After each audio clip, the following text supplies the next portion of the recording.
Hi everyone, welcome to digital G K classes. तो आज से हमारी सीटेट एसएसटी की एनसीईआरटी जो है चैप्टर वाइज क्लास स्टार्ट है। क्योंकि आप में से बहुत सारे लोगों ने कमेंट किया था कि एनसीईआरटी के क्लासेस पहले आप चैप्टर वाइज कराएं थ्योरी, क्योंकि अभी समय है। और यस राइट, क्योंकि आपको पता है कि अभी हमारे पास समय है तो हम लोग एनसीईआरटी के पूरे चैप्टर वाइज कर लेंगे ना थ्योरी। उसके बाद से प्रीवियस क्वेश्चन करेंगे तो आपको अच्छा भी लगेगा, क्योंकि आप फिर सारे क्वेश्चन के आंसर दे पाएंगे। तो ये सबसे अच्छा तरीका है। तो मैंने सोचा ठीक है एनसीईआरटी की क्लास स्टार्ट करते हैं।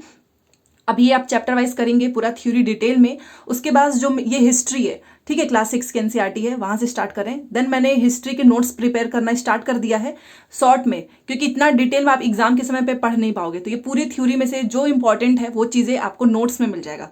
तो अभी के लिए फिलहाल के लिए आपको ये डिटेल में पढ़ना ही होगा, क्योंकि बिना डिटेल की आप क्वेश्चन सॉल्व नहीं कर पाएंगे। तो चलिए वीडियो स्टार्ट करते हैं। और please like share and subscribe कर दीजिएगा। इस एक क्लास में लाइक्स आप लोग नहीं करते हो, मोटिवेशन भी बनाए रखें। क्योंकि अगर मुझे ऐसा लगता है कि आपको मे बी क्लासेस ना अच्छी लग रही हैं, आप लोग लाइक भी नहीं करते हो ना कमेंट करते हो, तो प्लीज़ ज़रूर बताएं। तो चलिए स्टार्ट करते हैं। और ये आज हमारा पहला ही चैप्टर है क्लास 6। और इससे अभी 21 जनवरी को पेपर में इससे प्रश्न भी पूछा है, प्रारंभिक कथन क्या, कब और कैसे।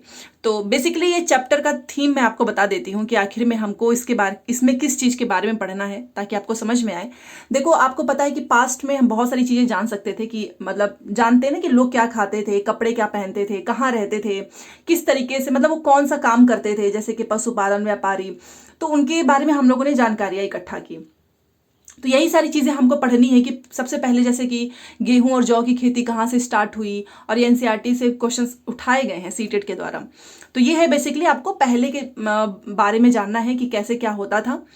अब जैसे कि एक प्रश्न है कि लोग कहाँ रहते थे, पहले के लोग कहाँ पे रहते थे। तो याद रखिएगा कि कई वर्ष पहले जो है लोग इस नदी के, नर्मदा नदी जो है ना उसके तट पे रहते थे। और यहाँ रहने वाले आरंभिक लोगों में से कुछ जो है कुशल संग्राहक थे, आसपास के जंगलों की विशाल संपदा से परिचित थे, और अपने भोजन के लिए वे जड़, फल तथा जंगल के अन्य उत्पादों का संग्रह करते थे। वे जानवरों का शिकार भी करते थे। तो पहले कहाँ पे रहते थे? नर्मदा नदी के तट पर। तो ये आपको एक जो है शॉर्ट नोट्स में इसको अपने कॉपी में नोट कर लेना, ताकि याद रहे। उसके बाद से देखिए, अब रहते थे तो कुछ ना कुछ भाई खाने के लिए भी तो उगाना ही पड़ेगा। तो यही प्रश्न पूछा है अभी हाल फिलहाल में, कि उत्तर पश्चिम की जो सुलेमान और किरथर पहाड़ी है ना, ये एक ऐसा स्थान है जहां पर स्त्री पुरुष ने सबसे पहले गेहूं तथा जौ जैसी फसलों को उपजाना आरंभ किया। आप 21 जनवरी का पेपर उठाकर देखें, उसमें यह प्रश्न पूछा हुआ है। कैसे प्रश्न पूछा था कि गेहूं तथा जौ जैसी फसलों को सबसे पहले जो है कहां पर जो है स्टार्ट किया गया था? तो सुलेमान और किरथर की पहाड़ी में। तो इसको इस तरीके से याद रखना है। सारी लाइन याद रखने की जरूरत नहीं है, जो इंपॉर्टेंट है केवल आपको वही याद रखना है और अपने कॉपी में नोट करना है। तो ये एक प्रश्न यहाँ से तैयार हो गया, ये प्रश्न पूछा हुआ है। तो याद रखना, सबसे पहले गेहूं तथा जौ जो है सुलेमान किरथर पहाड़ी, ये आपको ऐसे डैश करके लिख लेना, इंपॉर्टेंट है। उसके बाद से ये भी आपको ध्यान रखना है कि इन्हीं लोगों ने, ये जो यहाँ पे जो लोग रहते थे, उन्होंने भेड़, बकरी और गाय, बैल जैसे पशुओं को पालतू बनाना शुरू किया। और ये लोग गांव में रहते थे। और उत्तर पूर्व में गारो तथा मध्य में विंध्य पहाड़ियों का, ये बेसिकली मैप से बोला है कि आप इनका पता लगाएं, क्योंकि इसी से रिलेटेड है, ये लिखने की जरूरत नहीं है। ठीक है, ये कुछ अन्य, अब यहाँ पर देखो, ये जो उत्तर पूर्व में गारो है और मध्य भारत में जो विंध्य पहाड़ी है ना, ये एक ऐसा क्षेत्र है जहां पर कृषि का विकास हुआ। जहां सबसे पहले चावल उपजाया गया वे स्थान विंध्य के उत्तर में स्थित है। तो दो प्रश्न तैयार हो गया। पहला प्रश्न ये है, गेहूं तथा जौ जैसी फसल सुलेमान किरथर पहाड़ी। दूसरा है, उत्तर में गारो और मध्य में विंध्य पहाड़ी, ये एक ऐसा क्षेत्र है जहां पे कृषि का विकास हुआ और यहाँ पर सबसे पहले चावल उपजाया गया। तो आपसे प्रश्न पूछ सकता है ना कि सबसे पहले चावल कहाँ पर उपजाया गया। तो ये आपको लाइन याद रखनी है। और वे स्थान विंध्य के उत्तर में स्थित थे। ठीक है, तो ये प्लीज ये वाली लाइन और ये वाली लाइन याद रखना, पूछा हुआ है। ठीक है, पीडीएफ अगर आपको टेलीग्राम पे मिल जाएगा तो नोट करने की भी जरूरत नहीं है, आपको रीडिंग करनी है 2 से 3 बार। अब देखो, नेक्स्ट हमारा ये है, जहां से कुछ इंपॉर्टेंट होगा वो मैं आपको बता दूंगी। जैसे कि अगला ये है कि ये वाली लाइन इंपॉर्टेंट नहीं है, आप इसको छोड़ दीजिएगा। यहाँ पर देखिए, यहाँ से भी प्रश्न पूछते हैं। आपको पता है कि एशिया में हमारा भारत, पाकिस्तान, ये सारे जो है देश आते हैं। ठीक है, चीन, म्यांमार सब आते हैं, ये पड़ोसी देश हैं हमारे। तो दक्षिण एशिया एक महाद्वीप से छोटा है, लेकिन विशालता तथा बाकी एशिया से समुद्र, पहाड़ी तथा पर्वत से बटे होने के कारण इसे प्रायः उप महाद्वीप कहा जाता है। ये मैंने आपको क्यों पढ़ाया? क्योंकि ये भी प्रश्न पूछ देता है कि एशिया में कौन कौन से देश आते हैं। बहुत सारे लोगों को पता ही नहीं होता है, तो इसलिए प्लीज मैप वगैरह देखते रहो कि कौन सी कंट्री हमारा पड़ोसी देश है, स्टेट वगैरह। तो ये इसलिए मैंने ये लाइन इतनी आपको बताई है। ठीक है ना। बहुत पहले जो सीटेट की एग्जाम्स एक बार ऑनलाइन हुआ था उसमें भी ये पूछा हुआ है। अगला देखिए, गंगा तथा इसकी सहायक नदी सोन। तो ये भी याद रखना कि एक तरीके से पूछा था कि गंगा की सहायक नदी, ऑप्शन में लिखा था सोन, तो यस सोन होता है। और गंगा के यहाँ पर देखिए दक्षिण में इन नदियों के आसपास का क्षेत्र प्राचीन काल में मगध, जिसको हम वर्तमान में बिहार के नाम से जानते हैं। तो ये भी प्रश्न पूछ सकता है ना कि वर्तमान बिहार का पुराना नाम, उसको हम पहले किस नाम से जानते थे, तो मगध के नाम से। इसके शासक बहुत शक्तिशाली थे और उन्होंने एक विशाल राज्य स्थापित किया। देश के अन्य हिस्सों में भी ऐसे राज्यों की स्थापना की गई। तो सबसे पहले गंगा की सहायक नदी सोन, और गंगा के दक्षिण में का जो क्षेत्र है जिसको हम प्राचीन काल में मगध बोलते थे, अभी हम उसको वर्तमान बिहार के नाम से जानते हैं। ठीक है, इतना हो गया। आगे का देखिए, लोगों ने सदैव उपमहाद्वीप के किसी हिस्से से दूसरे हिस्से तक यात्रा की। कभी कभी हिमालय जैसे ऊंचे पर्वत, पहाड़ी, रेगिस्तान, नदी तथा समुद्रों के कारण यात्रा जोखिम भरी होती थी। फिर भी आपको पता ही यात्रा उनके लिए असंभव नहीं था। और कभी तो वो लोग काम की तलाश में भी जो है एक स्थान से दूसरे स्थान पर जाते थे। कभी कभी सेनाएं दूसरे क्षेत्र पर विजय हासिल करने के लिए भी जाती थी। और इसके अलावा जो है व्यापारी, आपको पता ही है, कभी जहाज में, कभी मूल्य स्थान, जो मूल्यवान वस्तुएं थी उनको एक स्थान से दूसरे स्थान पर लेकर जाते थे। तो ये सारी बेसिकली यहाँ पर चीजें बताई जा रही हैं कि इतनी सारी चीजें होने के बावजूद भी ये लोग यात्रा करते थे, चाहे कितनी भी प्रॉब्लम हो। तो ये बस आपको ध्यान रखना है, क्योंकि स्टेटमेंट क्वेश्चंस पूछेगा। भाई हमें तो पता नहीं है कि इस एनसीईआरटी के किस लाइन से क्या क्वेश्चन बना दे, इसलिए हम लोग को डिटेल में ही पढ़ना है। ये पहले की चीजें थी। आज लोग यात्रा क्यों करते हैं? देखिए, पहाड़ी, पर्वत और समुद्र, आपको पता ही है, उपमहाद्वीप की प्राकृतिक सीमा का निर्माण करते हैं। तो प्राकृतिक सीमा का निर्माण पहाड़ी, पर्वत और समुद्रों के द्वारा होता है। हालांकि लोगों के लिए इन सीमाओं को पार करना आसान नहीं था। जिन्होंने ऐसा चाहा वे ऐसा कर सके, वे पर्वत की ऊंचाई को छू सके, गहरे समुद्रों को पार किए, और उपमहाद्वीप के बाहर से कुछ लोग यहाँ पर आए और यहीं पर बस गए। लोगों की इस आवागमन से हमारी संस्कृति परंपराओं को भी समृद्ध किया गया। एंड कई सौ वर्षों से लोग पत्थर को तराशने, संगीत रचने और यहाँ तक कि भोजन बनाने के नए तरीकों के बारे में एक दूसरे के विचारों को अपनाते रहे हैं। यहाँ पर पहले ही बोल देती हूँ कि अगर आपको कोई चीज़ बोरिंग लगती है तो भी आपको उस चीज़ को हटाकर पढ़ना ही होगा। कई बार लोग सोचते हैं कि क्वेश्चन आंसर कर लेते हैं, एनसीईआरटी कौन लाइन बाय लाइन पढ़ेगा, फिर वही दिक्कत आती है कि 1 या 2 नंबर से रह गया। तो प्लीज़ डिटेल में पढ़ें एनसीईआरटी को। अब यहां पर आपसे ये पूछ रहा है ना कि देशों के नाम, तो यहां से सबसे पहले याद रखिएगा क्या चीज पूछा जाएगा। तो आपको पता ही है कि अपने देश के लिए हम लोग प्रायः इंडिया या फिर भारत नाम का यूज करते हैं। एक समय विवाद भी हुआ था। इंडिया शब्द कहां से निकला है? इंडस से निकला है, जिसे संस्कृत में हम क्या कहते हैं? सिंधु। तो ये वाली लाइन इंपॉर्टेंट है। ठीक है, इतना प्लीज आपको याद रखना है। उसके बाद से आपको ये लाइन ध्यान रखना है कि लगभग 2500 वर्ष पूर्व उत्तर पश्चिम की ओर से आने वाली ईरानी और यूनानियों ने सिंधु को हिदोस तथा इंदोस और इस नदी के पूर्व में स्थित भूमि प्रदेश को इंडिया कहा। ठीक है, भरत नाम का प्रयोग उत्तर पश्चिम में रहने वाले लोगों के एक समूह के लिए किया जाता था। इस समूह का उल्लेख संस्कृत की आरंभिक कृति ऋग्वेद में मिला हुआ है। सबसे पुराना ग्रंथ हमारा है ऋग्वेद। बाद में इसका प्रयोग देश के लिए होने लगा। मतलब बेसिकली बोला जा रहा है ना कि जो भरत नाम है, ये पहले ना जो उत्तर पश्चिम में लोग रहते थे ना, उनके लिए इस नाम का उपयोग किया जाता था। तो ये लाइन भी आपसे पूछा जा सकता है, साथ में ये वाली लाइन। ठीक है, तो इसका ये वाला भी आपका पूरा टॉपिक बहुत इंपॉर्टेंट है कि इंडिया शब्द कहाँ से निकला है? इंडस से निकला है, जिसको हम संस्कृत में सिंधु कहते हैं। ठीक है, चलिए अब यहाँ पर ये आपको एक फोटो दिख रही होगी, ये आपका पांडुलिपि है। अब ये क्या है इसके बारे में देख लेते हैं। ताड़ पत्रों से बनी होती है पांडुलिपि का ये पृष्ठ आपको मैंने दिखाया है। यह 1000 वर्ष पहले लिखा गया था। किताब बनाने के लिए ताड़ के पत्तों को काटकर उनके अलग हिस्सों को एक साथ बांध दिया जाता था और भुर्ज पेड़ की छाल से बनी ऐसी एक पांडुलिपि आप यहाँ पर देख सकते हो। तो ये भुर्ज छाल की बनी हुई है पांडुलिपि। ठीक है, तो पूछ लेगा मान लो कि किससे बनता है, तो भुर्ज की छाल से बनता है। एक पेड़ ना, भुर्ज नामक एक पेड़ है ना, उसी की छाल से बनता है। अब ये क्या है इसको डिटेल में देख लेते हैं। देखिए, अतीत की जानकारी आपको पता ही है कि हम पुस्तक वगैरह सब कुछ ढूंढ ढांड के वहां से सारी चीजें निकालते हैं। तो कुछ चीजें हमको मिली, ये पुस्तकें हाथ से लिखी होने के कारण पांडुलिपि कहते हैं। तो याद रखिएगा, हाथ से लिखी हुई जो चीज होती है उसको पांडुलिपि कहते हैं।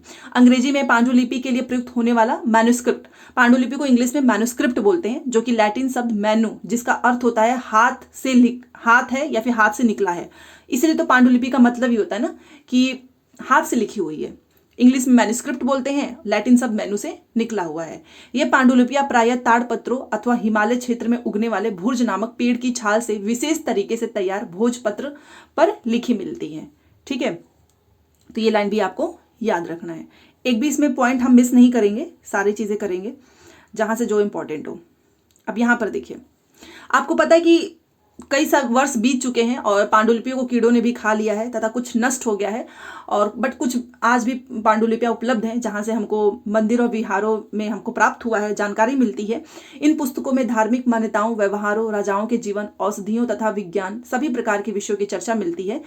तो इसके अतिरिक्त हमारे यहाँ महाकाव्य, कविताएं तथा नाटक भी हैं। इनमें से कई संस्कृत में लिखे हुए मिले, जबकि अन्य जो है प्राकृत और तमिल में है। प्राकृत भाषा का प्रयोग आम लोग करते थे। तो याद रखना है कि ये जो पांडुलिपियां मिली हैं वो आपको महाकाव्य, कविताएं, नाटक कुछ संस्कृत में मिले हैं, कुछ प्राकृत और तमिल में मिला हुआ है। ठीक है, चलिए, तो ये यहाँ पर आप देख सकते हो। एक चीज यहाँ पर, एक और एग्जाम्पल यहाँ पर आपको दिख सकता है कि इन अभिलेखों का भी अध्ययन कर सकते हैं, और ऐसे लेख पत्थर अथवा धातु जैसे अपेक्षाकृत कठोर सतहों पर उत्तीर्ण किए मिलते हैं। कभी कभी शासक अथवा अन्य लोग अपने आदेशों को इस तरीके से बनवाते हैं ताकि लोग उनको देख सके, पढ़ सके और पालन कर सके। मतलब कुछ चीजें ना आपको इस तरीके से कठोर पत्थर पे भी लिखी हुई मिलती है। ये हैंडराइटिंग समझ में नहीं आएगी।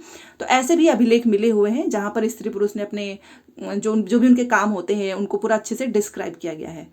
ठीक है, चाहे कोई लड़ाई हो, उसका जो भी लेखा जोखा हो, वो सब कुछ इन लोगों ने दीवार पर लिखवा दिया। अब दीवार पे लिखवा दिया तो ये चीज़ तो खराब भी नहीं हो सकती है, इसलिए इसको हम आराम से देख भी सकते हैं और इसको पढ़ा भी गया है। ठीक है, बाकी यहाँ से और कोई कुछ भी यहाँ से नहीं पूछेगा। जो चीज़ें इंपॉर्टेंट है वो, वैसे भी हमारा ये पहला चैप्टर है क्लासिक्स का। इसके अतिरिक्त अन्य वस्तुएं अतीत में बनी और प्रयोग में लाई जाती थी। ऐसे वस्तुओं का अध्ययन करने वाला व्यक्ति पुरातत्वविद कहलाता है। याद रखिएगा, पुरातत्वविद किसे कहते हैं, पूछा गया है। तो अतीत में बनी और प्रयोग में लाई जाती, जो भी चीजें लाई जाती थी, इन वस्तुओं का जो अध्ययन करते थे ना, ऐसे लोगों को हम कहते हैं पुरातत्वविद। ठीक है, पुरातत्वविद पत्थर और ईंट से बनी इमारतों के अवशेष, चित्र तथा मूर्तियों पे आपको देखने को मिलेगा। अब ये आप फोटो देख सकते हैं, ये भी चीजें मिली हुई हैं। औजार, हथियार, बर्तन, आभूषण, इन सब की जब खुदाई की गई तो ये सारी चीजें हमको मिली, और इनमें से कुछ आप देख सकते हो, ये कुछ ये पत्थर है, ये पक्की मिट्टी, कुछ धातु, ऐसे भी चीजें हमको मिली हुई हैं जो जल्दी नष्ट नहीं होता है खुदाई वगैरह से। तो पुरातत्वविद याद रखिएगा, पुरातत्वविद जो है जानवर, चिड़िया तथा मछलियों की हड्डियां ढूंढते हैं। इससे उन्हें यह जानने में भी मदद मिलती है कि अतीत में लोग क्या खाते थे। ठीक है, तो चैप्टर का नाम ही है कि लोग कहाँ रहते थे, क्या खाते थे, किस तरीके से जीवन यापन करते थे। तो इसलिए वनस्पतियों के अवशेष तो बहुत मुश्किल से बच पाते थे। यदि अन्न के दाने अथवा लकड़ी के टुकड़े जल जाते हैं तो वे जले हुए रूप में बचे रहते हैं। तो इस तरीके से पता चला कि पहले के लोग क्या खाते थे। ओके, चलिए, अब यहाँ पर भी आपने पांडुलिपि देख लिया, हाथ से लिखे हुए को बोलते हैं हम। तो पांडुलिपि अभिलेख तथा पुरातत्व से ज्ञात जानकारियों के लिए इतिहासकार प्रायः स्रोत शब्द का प्रयोग करते हैं। इतिहासकार उन्हें कहते हैं जो अतीत का अध्ययन करते हैं। स्रोत के प्राप्त होते ही अतीत के बारे में पढ़ना बहुत रोचक होता है, क्योंकि इन स्रोतों की सहायता से हम धीरे धीरे अतीत का पुनर्निर्माण करते जाते हैं। अतः इतिहासकार तथा पुरातत्वविद उन जासूसों की तरह हैं जो इन सभी स्रोतों का प्रयोग सुराग के रूप में अतीत को जानने का प्रयास करते हैं। अब आप बताइए, पहले की चीजें अगर आपको पता चलेगी, काफी इंटरेस्टिंग हो जाता है ना कि पहले के लोग किस तरीके से रहते थे, खाना पीना, रहना, एक स्थान से दूसरे जगह पे जब वो ट्रेवल करते थे, तो वही सारी चीजें लिखी हुई हैं। इसके अलावा यहाँ पर मैं आपको पहले इस एक लाइन में बता देती हूँ, आप पढ़ लीजिएगा। यहाँ पर बताया गया है कि वो खाना पीने के लिए भी जो है अलग अलग चीज़ों पे डिपेंड रहते थे, शिकार भी करते थे, मछली पकड़ते थे। यहाँ पर आप देख सकते हो फल फूल, इन सभी का संग्रह करके अपना जीवन यापन करते थे। तो यहाँ से कुछ क्वेश्चन पूछा नहीं गया है, इसलिए आप इसको स्किप कर सकते हो, इस वाली लाइन को। देखिए, इसके अतिरिक्त एक अन्य तरह का भेद है। उस समय शासक अपनी विजयों का लेखा जोखा रखते थे, यही कारण है कि हमको उनके बारे में कुछ जानने को मिला। जबकि जो शिकारी थे, मछुआरे, संग्राहक, कृषक अथवा पशुपालक जैसे आम आदमी प्रायः अपने कार्यों का लेखा जोखा नहीं रखते थे। ऑब्वियस बात है ना, जो शासक होगा, राजा होगा, उसी की चीजें हमको देखने को मिलेगी। अब जो काम कर रहा है, कृषि का काम कर रहा है, मछुआरे का, उसकी चीजें हमें नहीं मिलेंगी। पुरातत्व की सहायता से हमें उनके जीवन को जानने में मदद मिलती है। हालांकि अभी भी इनके बारे में बहुत कुछ जानना शेष है। शासक तो अपनी सारी चीजें लिखवा देते थे, इनकी चीजें हमको इसलिए नहीं मिली हैं। अब यहां से ना तिथियों से रिलेटेड प्रश्न पूछते हैं। आपने देखा होगा कि बहुत सारी तिथि ऐसे, जैसे फुल फॉर्म पूछता है कि किस बीसी का फुल फॉर्म क्या है, उसी तरीके से तिथि के बारे में भी अगर प्रश्न पूछेगा तो आप याद रखना कि दिन की तारीख, माह, वर्ष, जैसे कि 2000 या इसी तरह का कोई और वर्ष बताओगे। वर्ष की गणना ईसाई धर्म प्रवर्तक ईसाई मसीह के जन्म की तिथि से की जाती है। ये तो सबको पता है ना कि हम इसकी गणना ईसा मसीह के जन्म की तिथि से करते हैं। अतः 2000 वर्ष कहने का तात्पर्य है कि ईसा मसीह के जन्म ईसा मसीह के जन्म के 2000 वर्ष के बाद, जैसे कोई बोले 2000 वर्ष, तो ये ईसा मसीह के जन्म के 2000 वर्ष के बाद, क्योंकि हम गणना इनके जो है जन्म की तिथि से करते हैं। ईसा मसीह के जन्म के पूर्व की सभी तिथियां जो है वो ईसा पूर्व, हम लिखते भी ना ईसवी पूर्व, मतलब ईसा से पहले के रूप में जानी जाती हैं। तो 2000 को हमने क्या मान लिया, अपना आरंभिक बिंदु। अब यहां से प्रश्न पूछेगा तो वो यहां पे मैंने लिखा हुआ है, मतलब एनसीईआरटी का ही है, ये देखिए, याद रखिएगा बीसी आपका पूछेगा, इसका full form before Christ, note करते जाना क्योंकि यहां से 2-3 बार क्वेश्चन पूछा है। तो बीसी को हम बोलते हैं बिफोर क्राइस्ट, हिंदी में बोलते हैं ईसा पूर्व। कभी कभी आपने देखा होगा तिथियों में एडी, ठीक है, हिंदी में ईस्वी लिखा होता है बट इंग्लिश में एडी लिखा होता है। तो ये जो एडी है इसका फुल फॉर्म है एनो डोमिनी, ठीक है, याद रखना एनो डोमिनी, ये हो गया। कभी कभी आपने देखा होगा कि एडी की जगह पे सीई तथा बीसी की जगह पे बीसीई का प्रयोग होता है, आपको बस फुल फॉर्म याद रखना है। तो सीई, ये देखिए ये सीई है, सीई, इसका फुल फॉर्म हो गया कॉमन एरा, तथा बीसीई का फुल फॉर्म हो गया बिफोर कॉमन एरा, ठीक है, ये भी याद रखिएगा। ये सीई वाला और ये एडी वाला प्रश्न पूछा गया है, पूछा था एनो डोमिनी का फुल फॉर्म, और अभी हाल जो आपका पेपर हुआ था ना अगस्त में, उसी में पूछा था। एडी का फुल फॉर्म है एनो डोमिनी और सीई का फुल फॉर्म है कॉमन एरा, ये पूछा हुआ है। बीसीई बिफोर कॉमन एरा, ठीक है। तो ये कुछ वर्ड है जो कि आपको याद रखना है। और कभी कभी अंग्रेजी के बीपी अक्षरों का भी हम प्रयोग करते हैं, जिसका मतलब होता है बिफोर प्रेजेंट, मतलब वर्तमान से पहले। तो यहां से आपको याद रखना है, सबसे पहले आप याद रखना बीसी का मतलब होता है बिफोर क्राइस्ट, एडी का मतलब होता है एनो डोमिनी, ठीक है। और कभी कभी हम एडी की जगह पे सीई तथा बीसी की जगह पे बीसीई का प्रयोग कर देते हैं। तो मान लो जो सीई है इसका हो गया कॉमन एरा और बीसीई का हो गया बिफोर कॉमन एरा, ठीक है, इतना याद हो गया। और बीपी का मतलब हो गया बिफोर प्रेजेंट। तो ये मोस्ट इंपॉर्टेंट है, और इसके ऊपर भी जो जो चीजें मैंने आपको बताई हैं बहुत इंपॉर्टेंट है। तो वैसे भी आज हमारा क्लास 6 का पहला चैप्टर था, बहुत ही छोटा सा चैप्टर है एनसीईआरटी के। आप देखिए क्लास 6 में ना 10 चैप्टर हैं, आज हमारा 1 हो गया, हर दिन एक एक चैप्टर करते जाएंगे, बहुत जल्द आपकी एनसीईआरटी पूरी खत्म हो जाएगी। 6, 7, 8 हिस्ट्री, ज्योग्राफी, पॉलिटी, यही 3 किताबें आपको पढ़नी है। तो एनसीईआरटी की किताब खरीदने की कोई जरूरत नहीं है। इस वीडियो के थ्रू आप पढ़ेंगे ना तो आपको बोरिंग भी फील नहीं होगा, इंटरेस्टिंग लगेगा। और हर दिन एक रूटीन बना लेंगे, डिसिप्लिन मेंटेन करेंगे कि आपको क्लास देखनी ही है। और मेरी क्लास ज़्यादा लंबी नहीं होती है, 17 मिनट की क्लास है, इतना तो आप निकाल ही सकते हो ना पूरे दिन से, ठीक है। अदरवाइज आप यूट्यूब पे देख लो, कोई भी आपको चैप्टर वाइज एनसीईआरटी नहीं पढ़ाएगा, सब लोग क्वेश्चन आंसर ही डिस्कस कर रहे हैं। और उस क्वेश्चन आंसर से आपका कभी भी टॉपिक क्लियर नहीं हो सकता है, फिर आप लास्ट में पछताओगे कि अरे यार 1 या 2 नंबर से रह गया। अगर आपको मेरी क्लास पसंद आती है तो लाइक करके मोटिवेशन बना सकते हैं। पहले बता देती हूँ, लाइक करने से कुछ भी नहीं होता। अगर आप सोचो कि लाइक करने से पता नहीं क्या मिल जाता है, नहीं, बस ये लगता है कि यस आपको मेरी मेहनत पसंद आई है, ठीक है। नहीं भी पसंद आएगी तो क्लास में कमेंट करके बता दीजिएगा।